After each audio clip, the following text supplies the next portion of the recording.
Hello and welcome to an episode of I Bought a Watch. Yay, we've made it to the 10th episode. Honestly, I was never sure that I'd get this far, but here we are, and thanks again for all the support.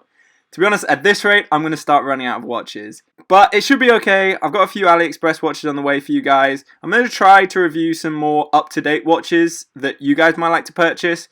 But at the moment, coronavirus is really messing up with my shipping, so hopefully those get here sometime in the near future. As always, just want to say a massive thank you to everyone who supported the channel this far, and if you aren't already, please do consider liking and subscribing for more content. Okay, now I have got something rather special since it is the 10th episode, and it is in fact this little red box. Now, just a disclaimer, this isn't actually mine and it has been lent to me by a friend of the channel, if any of you were wondering. So this rather unassuming box is actually emblazoned with none other than the Omega logo. Weirdly to me, it looks a bit off-centered, which is very unlike Omega, but I can assure you this is an original Omega box. Perhaps it's somehow shifted over time. Alright, so let's get this one open. I know you're wondering what's inside. And there it is. So this is in fact a culmination of firsts. It's not only the first Omega on the channel, but it is in fact the first square-dialed watch. And it is also the first completely manual wind. This leads on smoothly to some of my first impressions. So immediately what hits me is that square and clear vintage elegance of a period dressier piece from the 70s, let's say. On further inspection, I noticed the lack of seconds register, which only adds to the clean dial look and draws your eyes to the printed text. Obviously it says Omega under the 12 and De Ville just above the 6. Now the Omega De Ville line was introduced in 1967, a unisex line that embodied the sophisticated style, serving as an alternate to the sportier models.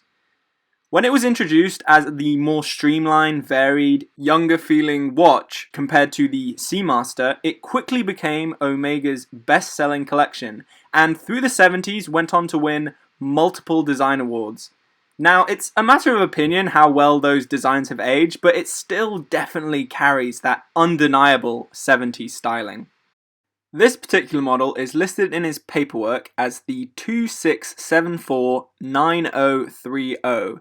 However, there doesn't seem to be any other listings of this model anywhere online under that specific reference.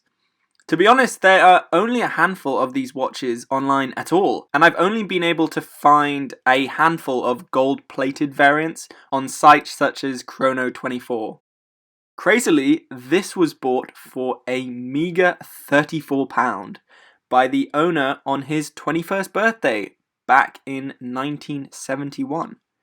That's not quite as good as it sounds, and adjusted for purchasing power, that's about £480 today, but still a damn good bargain if you are looking to buy an Omega dress watch this afternoon.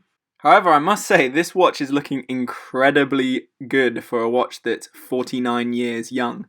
Alright, well, let's go over some of the specifications. So this model contains the Omega Caliber 620.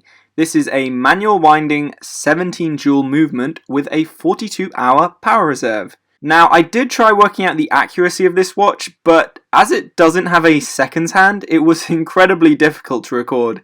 And eventually I just gave up because over the period I borrowed it for, I still couldn't accurately notice any change to the time. Case dimensions on this watch are a 34mm lug-to-lug, a 26mm width, and a 19mm lug width. Amazingly, the thickness of this watch is only 7mm, even with that raised crystal, and it has a nice signed Omega logo on that crown. Oh, I've got my fingerprints. Let's give it a quick wipe down.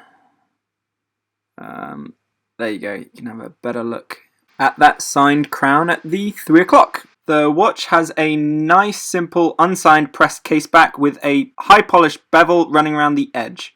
This is the original Omega leather strap, and it's stamped in gold with the words Omega Swiss made. However, it's a bit faded after years of use. On the other side here, we have the buckle, made also of stainless steel matching that case, and it is beautifully signed.